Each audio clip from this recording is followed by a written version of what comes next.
Tonight, we are looking deeper into a concerning trend across our area. In just the last month, WPBF 25 News has reported on 3 cases where investigators say women were killed by their romantic partners. In Lake Worth, an eye doctor accused of stalking and killing his ex-wife. In Jensen Beach, a woman allegedly shot and killed by her boyfriend near her workplace. And most recently, a woman was shot and killed in her condo in West Palm Beach. We're told the suspect and the victim used to be in a relationship.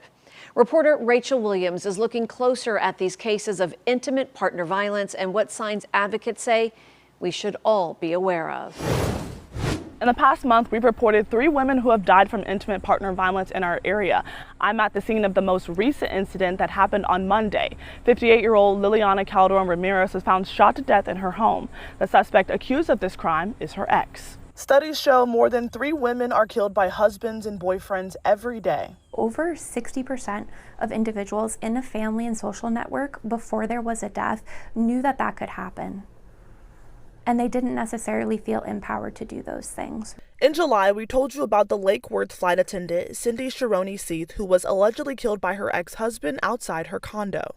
Perpetrators and what they found in fatality instances of domestic violence, 63% reported substance use by the perpetrator, and 31% of perpetrators had mental health. This past Sunday, a Jensen Beach woman, Tanya Sidebottom, who was also allegedly shot and killed by her boyfriend, investigators say substance use played a role in her death. Especially in this scenario, alcohol was definitely involved.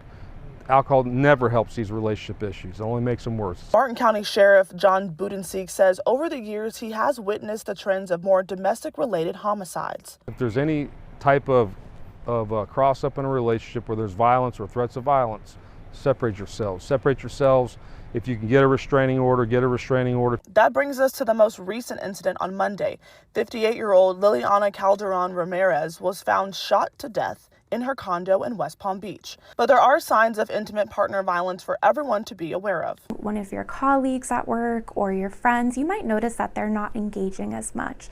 They might decrease their social interactions with you. Sometimes there are noticeable things like people losing weight, people with bruises that might seem like their stories or reasons for bruises don't make sense. The Center for Family Services of Palm Beach County is now partnering with State Rep Deborah Tendritz to create a piece of legislation that's going to keep victims safe and minimize these type of incidents. But for now, I'm in West Palm Beach, Rachel Williams, WPBF 25 News.